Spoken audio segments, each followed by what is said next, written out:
সালাত আদায় করার জন্য সর্বপ্রথম আমাদের যেটা লাগবে, সালাতের ভিতরে আমাদের 7টি ফরজ রুকুন রয়েছে। সালাতের বাইরে মানে সালাত আরম্ভ করার, নামাজ আরম্ভ করার বাইরে 7টা ফরজ রুকুন রয়েছে। তার মধ্যে প্রথম হচ্ছে পবিত্রতা, শারীরিক পবিত্রতা লাগবে। এই নির্দেশ আল্লাহ রাব্বুল আলামিন কোথায় দিয়েছেন? সূরা মাইদা 5 নম্বর সূরা 6 নম্বর আয়াতে আল্লাহ তাআলা এখানে নির্দেশ দিলেন যে শারীরিক পবিত্রতা লাগবে। তাহলে সালাত আদায়ের প্রথম ফরজ শর্ত হচ্ছে শারীরিক পবিত্রতা লাগবে। এখন শারীরিক পবিত্রতা দুইভাবে অর্জন করা যায়। একটা হচ্ছে ফরজ গোসলের মাধ্যমে, আর আরেকটা হচ্ছে অজুর মাধ্যমে। অজু এটাও একটা বাহ্যিকভাবে পবিত্রতা অর্জনের মাধ্যম। সালাত আদায় করার জন্য সর্বপ্রথম যেটা লাগবে সেটা হচ্ছে অজু করতে হবে। পৃথিবীর আর কোনো ইবাদত করার জন্য শর্ত নয় অজু করা, এমনকি কোরআন পড়ার জন্য অজু করা লাগে না।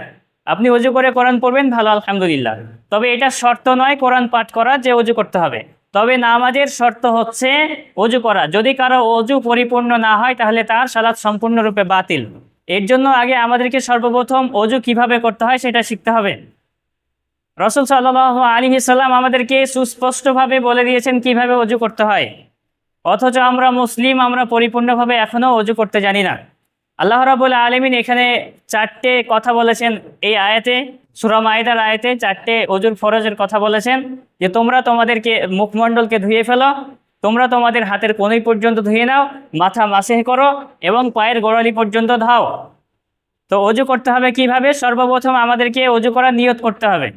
নিয়তের বিষয়ে পরে আসবো, জাস্ট এতটুকু বলি যে প্রত্যেকটা কাজ সম্পাদন করার আগে আমাদেরকে মনে মনে একটা সংকল্প করতে হবে যে আমি এই কাজটা করতে যাচ্ছি। তো অজু করার জন্য একইভাবে নিয়ত লাগবে। আমি নিয়ত করলাম অজু করতে যাচ্ছি, এরপরে অজুর শুরুতে আমাকে বলতে হবে বিসমিল্লাহ। কি বলতে হবে? বিসমিল্লাহ।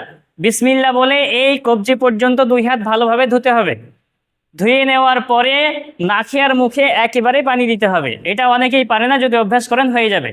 একবার পানি নিলেন, দিয়ে নাকে দিলেন আর মুখে দিলেন, হয়ে গেল। তারপরে পুরো মুখমণ্ডলটা ধুয়ে নিলেন। এরপরে প্রথমে ডান হাতের কনুই পর্যন্ত, তারপরে বাম হাতের কনুই পর্যন্ত ধুয়ে নিলেন। এরপরে মাথা মাসে করলেন, পানি একবার ভিজিয়ে নিলেন, এরপরে এই পর্যন্ত নিয়ে গেলেন, আবার সামনে নিয়ে এলেন। ঘাড় মাসাহ করার দলিল নাই, এটা বিদআত। তো মাথা মাসাহ করলেন পরিপূর্ণভাবে। এরপরে পায়ের গোড়ালি পর্যন্ত ধুয়ে নেন, প্রথমে ডান পা তারপরে বাম পা। দেখছেন যে কোনো জায়গা ভিজেনি, আবার ধুয়ে নেন ওই জায়গাটা। এরপরে শেষে যে দোয়াটা পাঠ করবেন, রাসূল সাল্লাল্লাহু আলাইহি সাল্লাম বলেন আশহাদু আল্লা ইলাহা ইল্লাল্লাহ ওয়া আশহাদু আন্না মুহাম্মাদান আবদুহু ওয়া রাসূলুহু।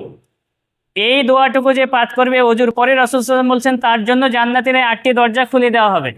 সে যেই ইচ্ছা দরজা সেইটা দিয়ে সে প্রবেশ করে জান্নাতে যেতে পারবে, এতটা ফজিলত। তাহলে শুরুতে বলতে হবে বিসমিল্লাহ, শেষে বলতে হবে আশহাদু আল্লা ইলাহা ইল্লাল্লাহ ওয়া আশহাদু আন্না মুহাম্মাদান আবদুহু ওয়া রাসূলুহু।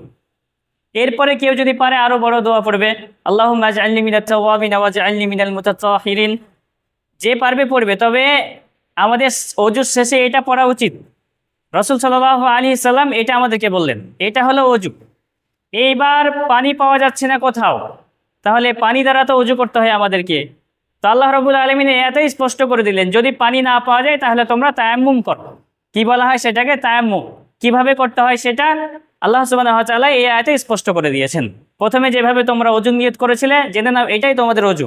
তায়াম্মুম কিভাবে করতে হবে? পানি পাওয়া যাচ্ছে না, শারীরিক অসুস্থতা, ডাক্তার বলেছে যদি পানি ব্যবহার করি তাহলে রোগ বিধি আরো বেড়ে যেতে পারে, রোগ বৃদ্ধি পেতে পারে। এই অবস্থায় কি করা যেতে পারে? সেটা হচ্ছে তায়াম্মুম করা যেতে পারে। তায়াম্মুম কিভাবে করতে হবে? কিছু পবিত্র মাটি নিতে হবে, যেভাবে আমরা ওজু নিয়ত করেছি সেভাবে আমাদের নিয়ত থাকবে, বলবো বিসমিল্লাহ। বিসমিল্লাহ বলার পরে এই হাতটা নিয়ে একবার মাটিতে এইভাবে মারবো। এইভাবে মারার পর হাতে ধুলো লেগে থাকবে, এগুলো ফুদিয়ে উড়িয়ে দিতে হবে। এরপরে এটা মুখে মাসাহ করতে হবে, শুধু জাস্ট মুখে। অনেক ধুলো লেগে থাকলে সেটা ঝেড়ে ফেলে দেবেন। মুখে হয়ে গেল। এরপরে 2 হাত এইভাবে ধুয়ে নেন, মাসাহ করে নেন ওই মাটি দিয়ে, ওই একবারেই, বাস হয়ে গেল। একেবারে সহজ পদ্ধতি। প্রথমে বিসমিল্লাহ বলবেন, মাটিতে একবার হাত মারবেন, তারপরে মুখটা আগে মাসাহ করবেন, তারপরে হাত কবজি পর্যন্ত, বাস হয়ে গেল। আর আরেকটা ভাবে পবিত্রতা অর্জন করা যায়, সেটা হচ্ছে ফরজ গোসল। যদি ফরজ গোসলের প্রয়োজন হয় তাহলে আমাদেরকে ফরজ গোসল করতে হবে। এবং এই ফরজ গোসলের পদ্ধতি যদি রাসূল সাল্লাল্লাহু আলাইহি সাল্লাম যেভাবে শিখিয়েছেন, যেটাকে ফরজ করেছে, সেভাবে যদি না হয় তাহলে আপনি 7 সমুদ্র 13 নদীর পানি দিয়ে যদি আপনি গোসল করেন তাও আপনার গোসল হবে না, সারা জীবনই আপনি অপবিত্র থেকে যাবেন। তাহলে আমাদেরকে ফরজ গোসলের নিয়মটা শিখতে হবে। এক বৃদ্ধ চাচাকে জিজ্ঞেস করা হচ্ছে যে গোসলের ফরজ কয়টা? সে বলল 3টে। আলহামদুলিল্লাহ। তো চাচা কি কি? নয়তো পানি, গামছা আর সাবান। চিন্তা করেন এবার, এই হচ্ছে অবস্থা আমাদের। তো 3টা ঠিক আছে, আমি পরিপূর্ণভাবে যেভাবে করতে হয় ফরজ গোসল সেটা বলে দিচ্ছি। প্রথমে শরীরের যেই জায়গায় বা যেই কাপড়ে নাপাকি লেগে থাকবে সেটাকে ধুয়ে ফেলে দিলেন, 1 নাম্বার। তারপরে কি করবেন? আপনি আপনার হাতটা সাবান দিয়ে অথবা মাটি দিয়ে ধুয়ে নেন ভালো করে। এরপরে পানি নেন, যেভাবে অজু করে, ঠিক যেভাবে আমরা নামাজের জন্য অজু করি সেইভাবে আমরা অজু করলাম। শুধুমাত্র পাটা ধুলাম না, পায়ের গোড়ালি পর্যন্ত ধুলাম না, যেভাবে গা ধোয় পরিপূর্ণভাবে গা ধুয়ে নিলাম।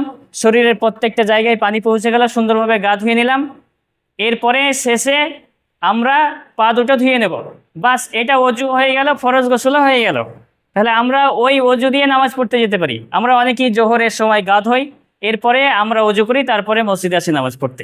তো আমরা যদি আগে অজু করে নেই তারপরে গা ধুয়ে নিলাম, তো এটা তো শর্ত নয় যে গা ধুলে পরে অজু ভেঙে যাবে, তাহলে একবারেই হয়ে যাবে এটা।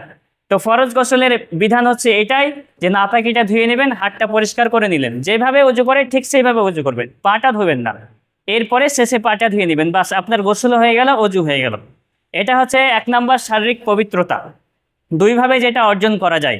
রাসূল সাল্লাল্লাহু আলাইহি সাল্লাম বলছেন যে লা তুকবালু সালাতুন বিগাইরি তুহুরিন, পবিত্রতা ছাড়া কোনো সালাত কবুল হয় না।